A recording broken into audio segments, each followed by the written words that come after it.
whatever you put is on the website. Listen, I Unless want to you talk to you put- about this. Only if you put a note. Greece schools take $300 million a year, so why are they making you do this? Olympia is not a part of that. It's mainly to, in Arcadia.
life, 4 of us dropped out of college that day. 2 of us went into the ministry. Said, you know what, we're going to do something for God. I was 18 years old. When we got sent out, I was 21 years old. When we were 20 years old when we went on staff. I remember one time one of the ladies in our church in Cape Cod, her brother was a psycho. And he had escaped from a mental institution and he had threatened her life. And so she had 24/7 police protection because they were worried about her brother. So they came to church, but Pastor Campbell was actually overseas ministering, so they come into the office and they look at the head usher who was in his 30s and they went, "Oh, you must be Keith Sullivan." And he said, "No, that's Keith Sullivan." And he looked at me, he looked back out at the congregation, he goes, "You're in charge of this?" Because I looked like I was 16 at the time. And I'm like, "Yeah, I am. What's the issues?" Right? And so, youth has awesome opportunities to serve God. And so this is why youth can't be given just the write-off that, oh, they're young, they're being dumb. And there's people who will tell you, if they were honest, yeah, I screwed up in my youth and it has followed me through for the rest of my life. That's why God puts an emphasis on make a decision when you're young. Oh, I'm getting away with it. No, you're not. You're actually bringing a horrible problem into your life that you're going to have to deal with for the rest of your life. I mentioned that song by Skid Row, 18 and Life to Go. And what it was not a prison sentence in the fact of getting arrested. It was becoming an alcoholic, getting a sexually transmitted disease that was incurable, getting addicted to heroin. 18 and life to go. And it's amazing how this can happen. Youth is filled with wonder and opportunity. You need to take it. Ecclesiastes 4 in verse 13 and 14. Oh, I'm sorry. 1 Samuel, let's get that first. 1 Samuel 17, verse 33. "Don't be ridiculous," Saul replied. "There's no way you can fight this Philistine and possibly win. You're only a boy, and he's been a man of war since his youth." No way! You're just too young. You can't do something for God. Really? Let me try. Let me take on a Goliath. God doesn't, people write you off because you're young. Oh, you can't do anything. But God says, yes, you can. You can serve me. You can be what I want you to be. It's opportunities. Youth is full of more opportunities than often we can imagine. And sometimes the problem with not living wisely is the youth squander them, saying, oh, I'm just young, I'll get to this later. To quote another great prophet of their day, Pink Floyd, in their song Time, it ends, suddenly you find 10 years has got behind you. No one told you when to run. You never heard the starting gun. It's a brilliant line, because here's someone who said they were going to, but then they got lost in the issues of youth. Ecclesiastes 4, 13 and 14. It is better to be a poor but wise youth than an old and foolish king who refuses all advice. Such a youth could rise from poverty and succeed. He might even become king, though he has been in prison. Right? Better to be a wise youth who can change and adjust. There's something about the flexibility of youth. Youth has the ability to pivot. Youth has the ability to change and function and much, much faster than older people. Now, when we get to the older people, that's not a bad thing, but we're talking about the youth today, right? And such a youth could rise from poverty, maybe even become king. The opportunities are endless. But then you go through life, you make decisions, it begins to narrow your opportunities. But when you're young, they're wide open. And so this is important to understand. Though though you make some mistakes, though he's been in prison, still can rise to be king. This is a reality that there is that golden opportunity when you're young. That if you seize it and seize it in the right way, it's glorious. Now, are there any questions to this point? Comments?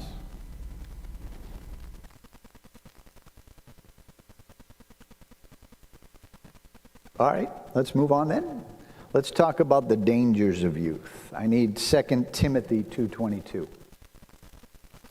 We'd get that. Alicia? Proverbs 28 and verse 7. Mike? Ecclesiastes 11:9. Carrie? Ecclesiastes 12 and verse 1. Steph? All right, and then we'll get to the third section after that. So let's just stay there. There's dangers of youth. The dangers of youth is that because things are new, because things are happening, changes, there's also the understanding of the draw to sin. And this is a danger. Because when you begin to be drawn towards things, they can leave that mark, that habit, that addiction, and especially in the realm of morals, that can absolutely affect the rest of your life. 2 Timothy 2:22. Flee also youthful lusts, but pursue righteousness, faith, love, peace with those who call on the Lord out of a pure heart. So anything that enjoys something that would be, the word lust literally means, we know it's mostly used in the sexual realms. But it literally is the enticement towards anything that is illicit or wrong. That's what the word literally means.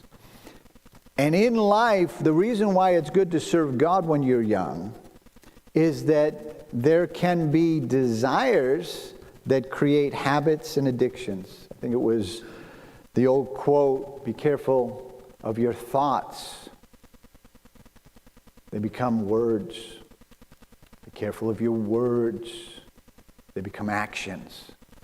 Be careful of your actions. They become habits. Be careful of your habits. It becomes your character. Be careful of your character. It becomes your destiny. Now I want you to just consider that. Careful of your thoughts. What are you letting in that are creating desires? Habits. No heroin addict ever started out and went, I want to be a heroin addict when I grow up. It started with a beer.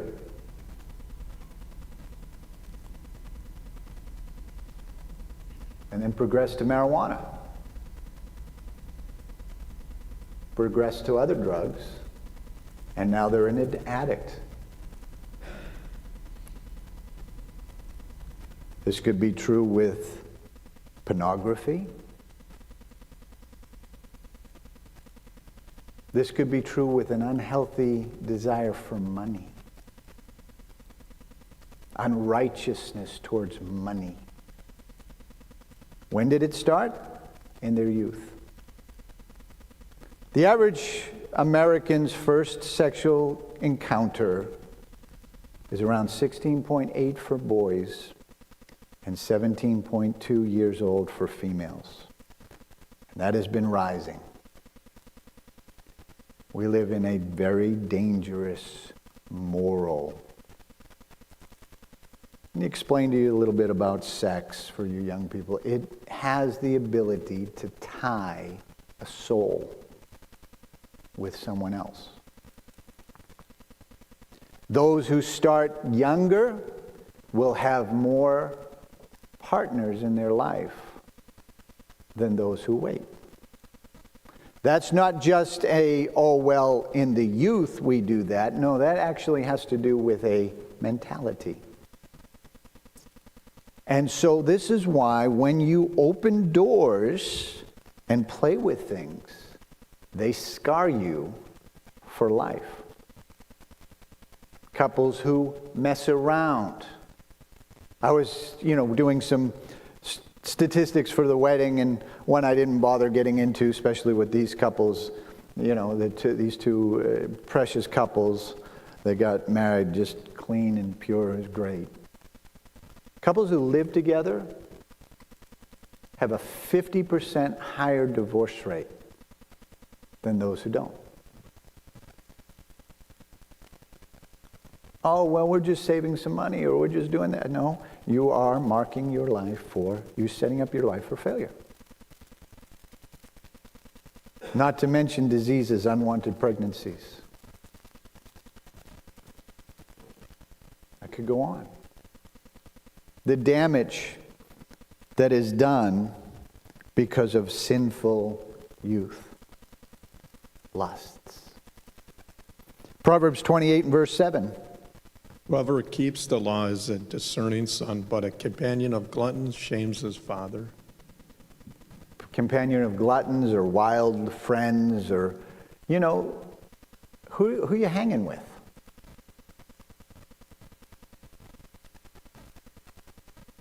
That makes a difference.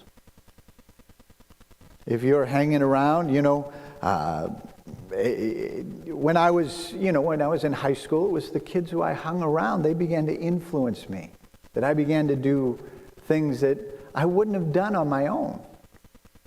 But opportunities came because this was presented, or that was presented, or this was shown to me, or that was given to me.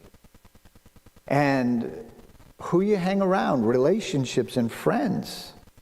Now, obviously, you want to try to influence people for good. But if they begin to influence you for sin, then it's not good.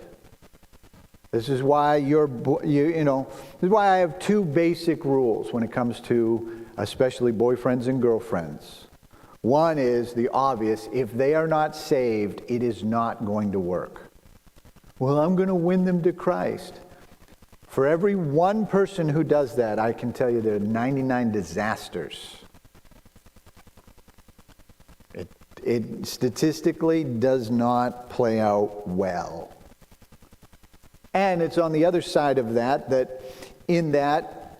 the large majority of time, it does end in an immoral, unrighteous relationship. Remember, our text is you're going to grow wise. Teach us to number our days. Youth is over in a blink. Now, the problem is youth don't believe that. But you talk to anybody who's not young anymore, I want to say they're old, but anyone who's not young anymore will tell you, man, that was, 4 years of high school seemed like it took forever.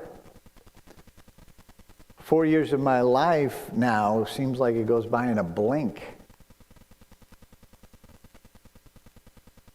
And so, this is important to understand, that living right and keeping yourself from sin, you're going to create problems for your entire future.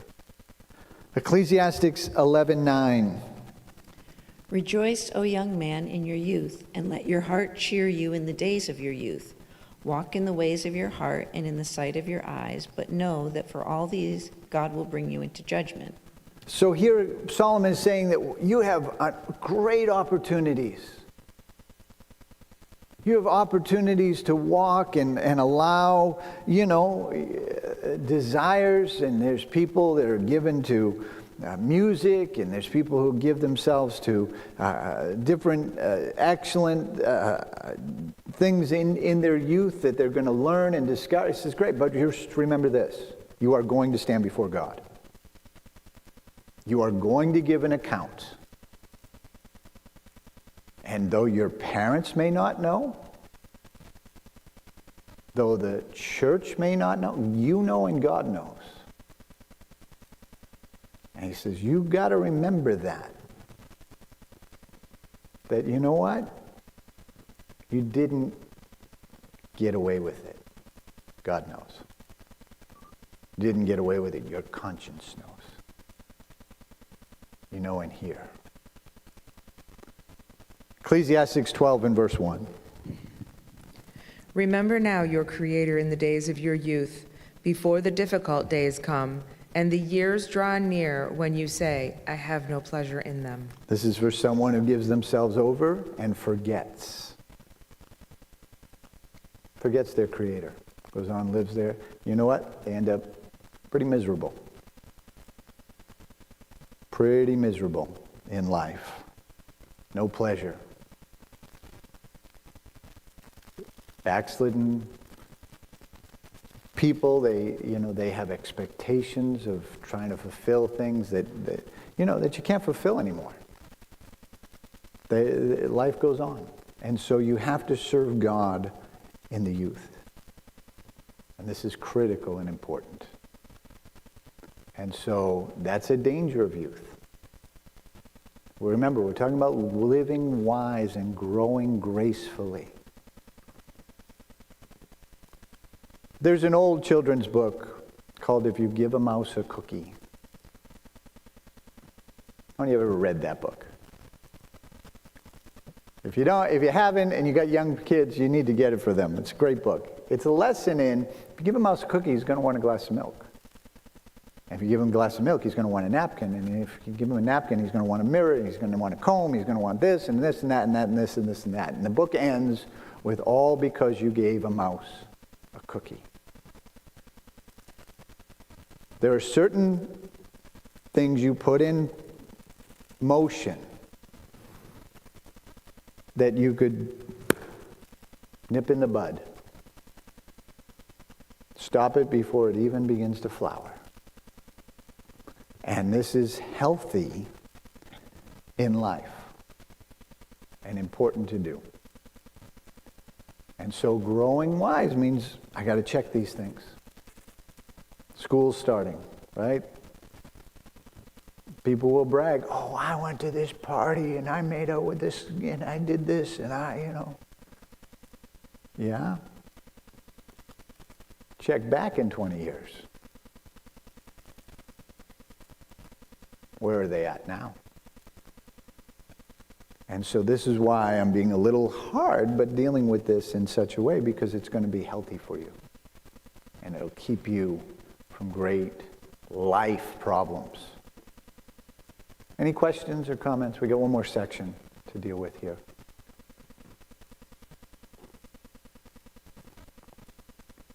All right, so I need just some more scriptures. Lamentations 3 and verse 27. Mary? 1 Timothy 4:12. Mike? Yanni will be grateful for that.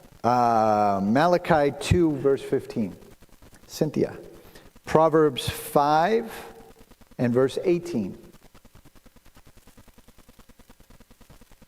Alicia? And Ephesians 6, 1 through 3. Rowan? Excellent. So youth is also a great time of bearing the burden, of taking on the responsibilities and being willing to grow up. When I pastored in East Hampton, the church in Chicopee was in the town of East Hampton. East Hampton was a weird little town. It was full of people who wouldn't grow up. They were 30 years old and still acting like they were in high school.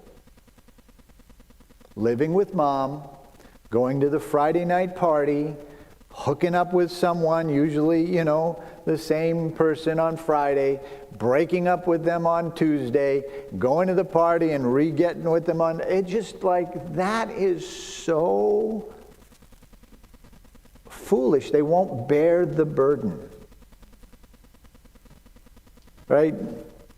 That they won't take on life's disciplines.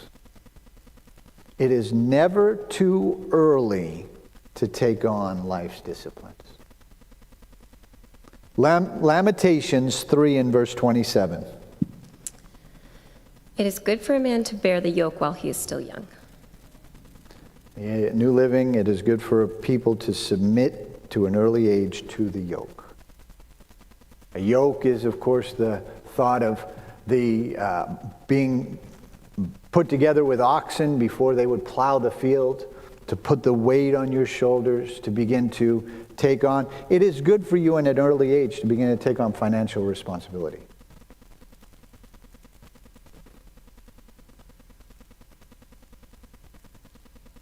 To learn the value of money. That ATM is not spelled DAD or MOM. It is good for you to learn the responsibilities of getting up and taking care of yourself, not blaming your parents because they didn't do this or they didn't do that. It's good for you to learn how to serve God. Read your Bible. You need to pray. It is good for you to bear the yoke while you're young. You establish a prayer life when you're young, and that'll follow you through. These are great times to take on opportunities because you have less responsibilities. When I was young, when I got saved at 17 years old, and I'm actually going to talk about this in probably next Sunday night, but I cleaned the church. 17 years old, didn't have a girlfriend, I had a car. It's actually how I got my wife, girlfriend. But didn't have a car, just began to clean, be involved, opportunities to be in outreaches, and we were going every night of the week. The summer of 1985, we were going every night of the week. We were doing lawn outreaches on Tuesdays and Thursdays. We had Bible study on Friday. We had music scene on Saturday. We had services on Sunday and Wednesday. I had practices on Monday, and we had a Bible study down in Wellfleet on Tuesday nights. And you could be busy every night of the week. And it was a great time. We were young. I didn't have, I was 18 years old, still living at home. Moved out a few months later, but, so I had no rent. I just had to put gas in my car, and off I could go and be wherever I wanted to be. I remember one time Pastor Stevens had kept, I can't remember if it was Pastor Campbell or Pastor Stevens, but they had kept the evangelist to preach in the music scene and then needed to drive him up to the church he was going to preach in the next week.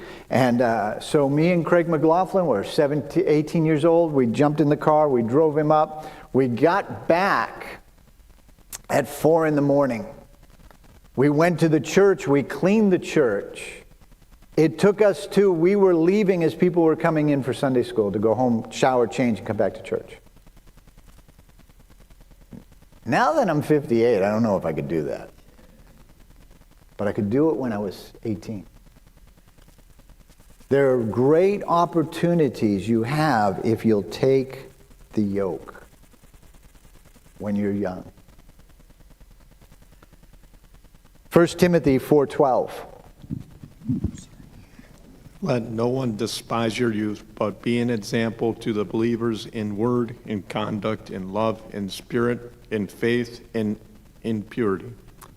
He's talking here to a pastor. He's saying, you know what, don't let anyone despise your youth. When I took over the church in East Hampton, the church that's in Chicopee, My wife and I were 20, I was 21, she was 22. It was right between our birthdays. And we were just young kids. And I was the youngest man in the church. We had one young boy who was 12 years old. And other than that, all of the men in the church were older than me. And my birthday came up pretty quick after we took over the church. It was actually the next week. And they had a tradition of grabbing, holding down the guy and spanking. I'm like, no, you're not doing that to me. But I had to be the example, although I was the youngest.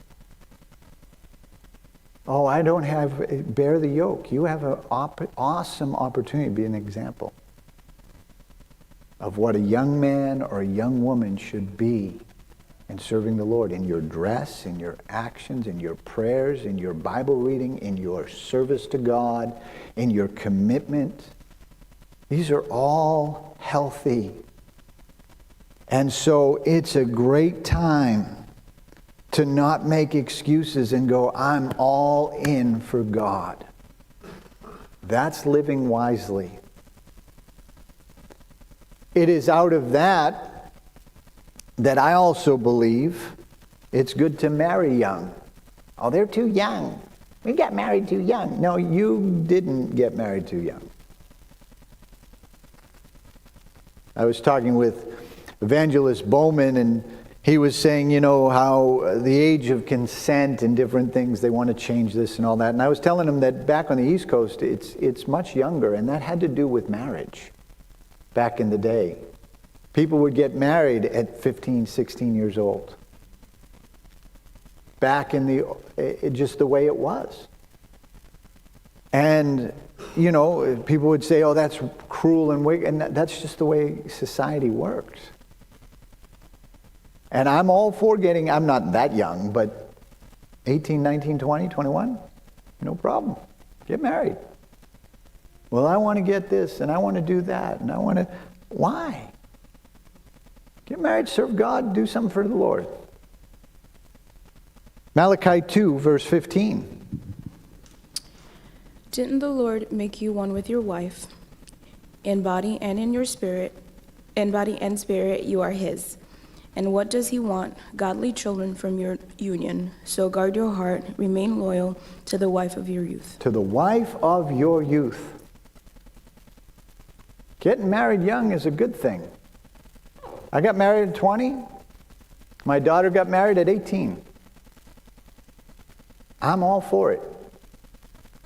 Pastor Mitchell used to say, I was chatting with him, I had introduced my daughter and future son-in-law to them, and he turned to me and goes, how old are they? I said, oh, she's 18, he's 20. He says, good time to get married. I said, yes, amen. He goes, oh, that's good. He goes, people come to me, my daughter's too young to get married. Don't talk to me. All my daughters, he had 4 of them, all my daughters got married at 17. Except for Lisa. Lisa was 16.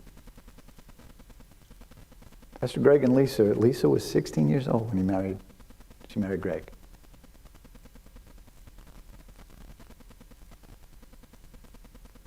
People who are serious to do something for God look at that as, yes, that's the right thing to do. Proverbs 5:18. Let your wife be a fountain of blessing for you. Rejoice in the wife of your youth. The wife of your youth. There are many scriptures that talk about the wife of your youth. It's better to get married young. That way you don't have all the habits and issues and hang-ups and expectations. You just grow together. You raise each other, if you will. And it's exciting. And it's a blessing. And that's why it's not a bad thing. And finally, the other yoke that I think is important is that you honor your parents. Ephesians 6, 1 through 3. Children, obey your parents as believers in the Lord. Obey them because it's the right thing to do. Scripture says, honor your father and mother is the first commandment and has a promise. then things will go well for you. You will live a long time on the earth. And so one of the other yokes to bear, burdens to bear, is that you honor your parents. You know, mom and dad aren't as dumb as you'd like to think, as teenagers think. They're not as naive as teenagers think either. That's important to understand. Honoring them. First commandment with a promise. God says, if you honor your parents, it's going to go well with you. Talk about some holy, sanctified self-interest. It says this is good for you, not just for them. That never ends. Even as you get older, roles can even change where you as the child can become kind of more of the responsible. That's just part of life. But the reality of honoring your parents, especially when you're young. To say, Mom and Dad, thank you. Mom and Dad, appreciate what you've done. Because that will set some guidelines for you in life. And it's a good yoke to bear. If you have a godly parent, godly parents, it is good to rejoice in that. Because there are horror stories, and there are tragedies, and there are all sorts of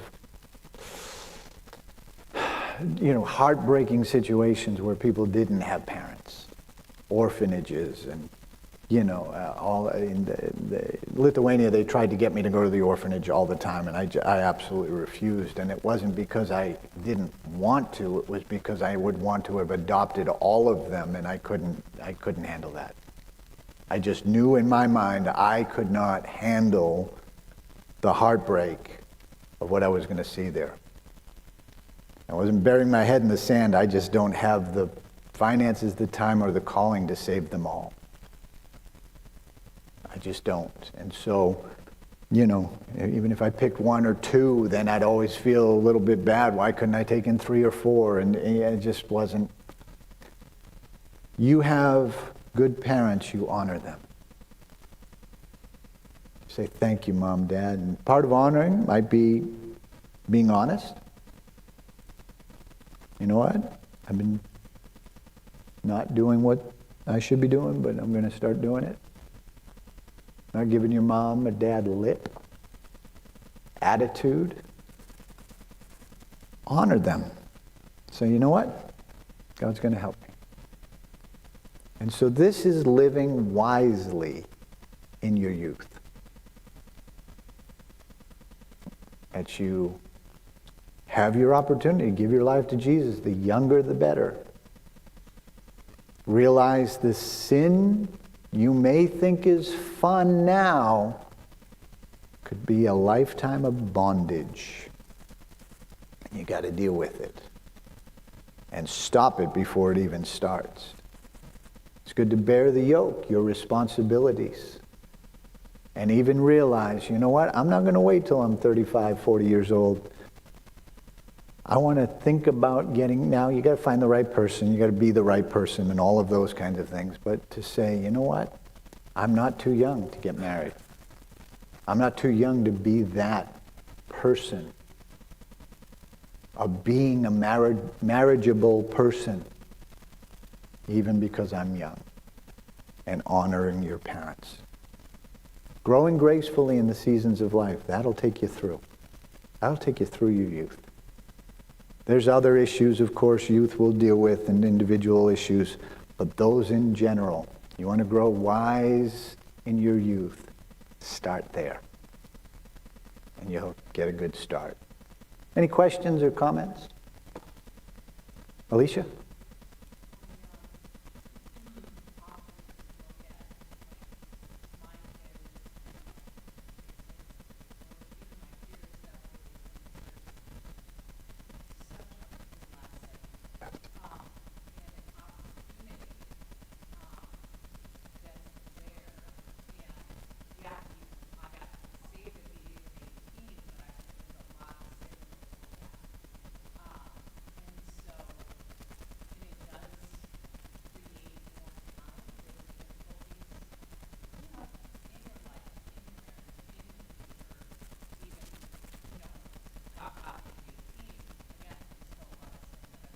Mm-hmm.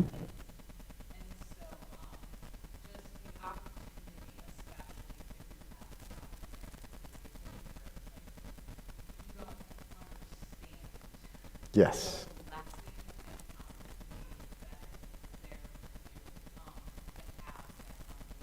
Right. Right. I can tell you this. Those who were raised in the church may have thought I was hard when I came to the issues of sin. Those of us who were not understand what I'm trying to save you from. Because it is damaging. It's damaging. And so you got to understand sin's not something you play with. And what a blessing. Yanni? What advice would you give to what advice would you give to see your kid kind of drifting away from things of God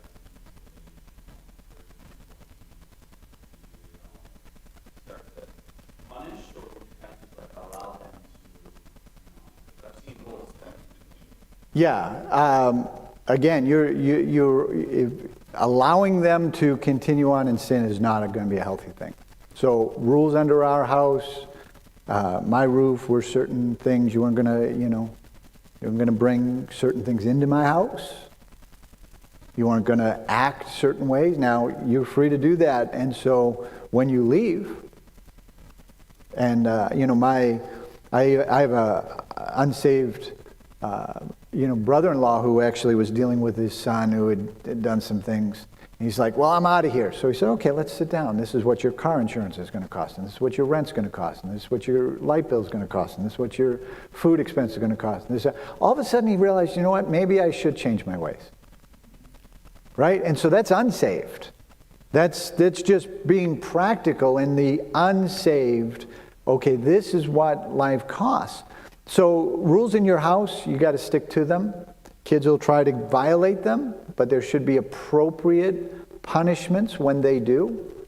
And if they then get to an age of consent, 18, 19 years old, and they still want to continue on that way, you're not doing that in my house. Pastor Greg Mitchell will tell the story of when he had to deal with Emily and put her out of his house. You're not going to do that. Then she was in the car accident. She came back, still struggling, different things. And he took, they talked to her. They were witnessing to her. She was sane. She went into her room. She came out with the same old attitude. Said, what was the difference? She had called her old boyfriend, took the phone, smashed it with a hammer, left a dent in the floor. He said, but that's a holy dent. I'm not fixing that. It's going to be a reminder. And Emily's saved now. So, depending on the age appropriate, but you cannot license or give liberty to sin. Will they do it anyway? Probably. But if in your power, if it is to prevent it while they're in your house, you only have a few years. And I'll add this and then got to wrap it up. We also put a restriction on our kids. You're not dating until you're 17 and a half. Right? Dating before that, it's fraught with dangers because it can't go anywhere. 17 and a half, we still have a little bit of time before they're going to move out that we can kind of monitor, advise, direct. And it worked out well for my daughter. My son, on the other hand, he, had his own agenda, joined the Marines and whatever. He's a good kid, but he's not saved.